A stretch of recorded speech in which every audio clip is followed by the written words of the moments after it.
আসসালামু আলাইকুম ফ্রেন্ডস, কেমন আছেন সবাই? আজকের ভিডিওতে আমরা আলোচনা করব যে মঙ্গোলিয়া দেশ সম্পর্কে। এশিয়ার ভিতরের একটি কান্ট্রি মঙ্গোলিয়া। অনেকে কিন্তু বলে যে মঙ্গোলিয়া দেশটি কিন্তু চেনেন এবং অনেকে কিন্তু আছে প্রথম নাম শুনতে পারেন। তো মঙ্গোলিয়াতে কিন্তু বর্তমান সময়ে কিন্তু বাংলাদেশে অনেক কর্মী যাচ্ছে। আপনারা যদি মঙ্গোলিয়ার সকল ধরনের বিষয়গুলো জানতে ইচ্ছুক হয়ে থাকেন, অবশ্যই আজকের এই ভিডিওটি কন্টিনিউ করতে পারেন এবং ভিডিওটি স্কিপ না করে সম্পূর্ণ ভিডিওটি দেখার চেষ্টা করবেন। তো আপনার কিন্তু যে মঙ্গোলিয়া সম্পর্কে যাই হোক বন্ধুরা, কথা বলে আপনার মঙ্গোলিয়া সম্পর্কে যে ভিসা হচ্ছে কিনা, বেঙ্গলের ভিসা হতে কেমন সময় লাগবে, আপনার এখানে কি ধরনের কাজ করতে পারবেন এবং মঙ্গোলিয়াতে আপনার মূলত কি টাইপের ভিসা দিয়ে যাবেন, আপনার বিস্তারিত কথা বলবো। তো অবশ্যই ভিডিওটি স্কিপ না করে সম্পূর্ণ ভিডিওটি দেখার চেষ্টা করবেন এবং আমাদের যারা চ্যানেলে নতুন আসছেন অবশ্যই চ্যানেলটি সাবস্ক্রাইব করে রাখবেন। তো চলুন বন্ধুরা, আমরা মূল ভিডিওতে চলে যাই।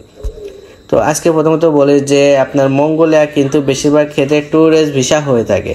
তো হয়তো কিন্তু রিসেন্টলি আপনার কাজের ভিসাও হচ্ছে। তো অবশ্যই ম্যান পাওয়ার করে কিন্তু ফ্লাই করতে হবে। যদি আপনি মনে করেন ট্যুরিস্ট ভিসা দিয়ে চিন্তা ভাবনা করতে থাকেন যে আপনার ভিয়েতনামের মতো যে আপনি সেখানে যাচ্ছেন, সেখানে যাওয়ার পরে আপনি ট্যুরিস্ট ভিসা থেকে ওয়ার্ক পারমিটে কনভার্ট করে কিন্তু কাজ করাবে, এমনটা কিন্তু অনেক এজেন্সি আপনাকে বলে থাকবে।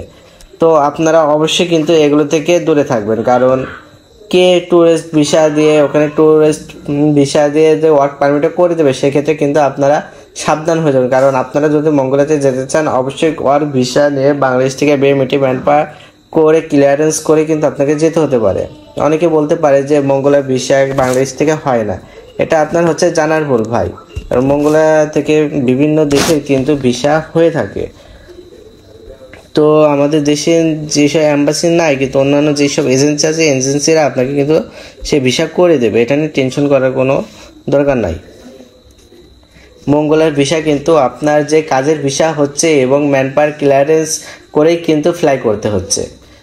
তো এটা কিন্তু খুব সীমিত সময়ে হয়ে থাকছে, যে সীমিত সংখ্যক আছে যারা মঙ্গোলিয়া নিয়ে কাজ করছে। রিসেন্টলি কিন্তু বিভিন্ন এজেন্সি নিয়ে মঙ্গোলিয়া কাজ করছে। আপনারা খোঁজখবর নিতে পারেন, যে দেখলে বুঝতে পারবেন যে মঙ্গোলিয়ার ভিসা কিন্তু স্টিকার ভিসা হয়ে থাকে। এই ভিসা হয় কিন্তু স্টিকার ভিসা নিয়ে বাংলাদেশ থেকে বেমিটি ম্যানপাওয়ার ক্লিয়ারেন্স করে কিন্তু আপনারা যেতে পারবেন।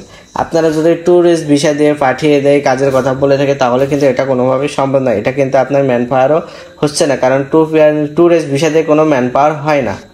আপনার যদি এক্ষেত্রে বলে সময় কতদিন লাগতে পারে, কতদিন অপেক্ষা করতে হতে পারে, তো এটা হচ্ছে আমাদের সেন্ট্রাল এয়ার একটি দেশ, এখানে সেক্ষেত্রে আপনাকে এই দেশটিতে খুব বেশি কিন্তু সময় আপনাদের অপেক্ষা করতে হয় না। যেমনটা আমরা মিডল ইস্টের জন্য অপেক্ষা করি 3 থেকে 4 মাস এবং 5 মাস, এর মাসে কিন্তু আপনার হয়ে যাবে। 3 থেকে 4 মাসের ভিতরে কিন্তু আপনার বাংলাদেশে ফ্লাই করে যেতে পারবেন।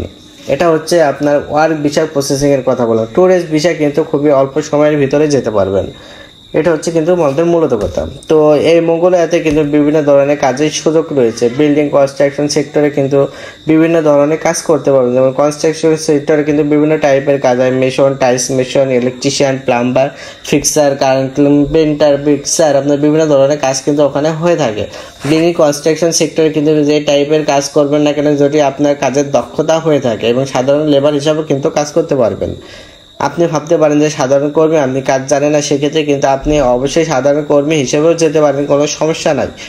আপনি লোড আনলোডে কাজ কিন্তু করতে পারবেন। বিভিন্ন ধরনের হোটেল, রেস্টুরেন্টে কাজের সুযোগ রয়েছে এবং যে কোনো সাধারণ যে লেবার লাগবে সেসব যে কোনো কাজ কিন্তু আপনি ওখানে যেয়ে করতে পারবেন। এটা আপনি যে কোম্পানিতে যাবেন মূলত সেই কোম্পানি সে ধরনের কাজ করতে হবে। তো মঙ্গোলিয়াতে কিন্তু বর্তমানে ভিসা হচ্ছে, আপনারা ভালো যদি মাধ্যম ধরে চেষ্টা করে থাকেন তাহলে কিন্তু অবশ্যই খুব তাড়াতাড়ি মঙ্গোলিয়াতে চলে যাবেন। এটা কিন্তু খুব তাড়াতাড়ি কিন্তু করা যায়, এটা হচ্ছে কিন্তু মূলত কথা। আবারও আপনাদেরকে বলছি, মঙ্গোলিয়াতে যদি আপনাদেরকে কোনো ট্যুরিস্ট ভিসা দিয়ে কাজের উদ্দেশ্যে কিন্তু আপনারা যাবেন না, ওয়ার্ক পারমিট বি করে কিন্তু আপনারা মঙ্গোলিয়াতে ঢুকবেন, তাহলে কিন্তু ওখানে যে ঝামেলা বা কোনো সমস্যার সমাধান সুযোগ সুবিধা থাকবে।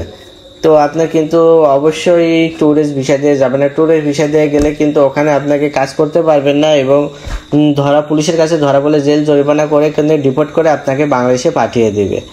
তো যাই হোক বন্ধুরা, আশা করি কিন্তু বিষয়গুলো খুব ক্লিয়ারভাবে বুঝতে পারছেন। আর যারা বুঝতে পারেন না আপনারা কমেন্ট করবেন, আপনার সেসব বিষয় নিয়ে কথা বলো। তো এখানে আর ভিডিওটি শেষ করছে বন্ধুরা, আল্লাহ হাফেজ।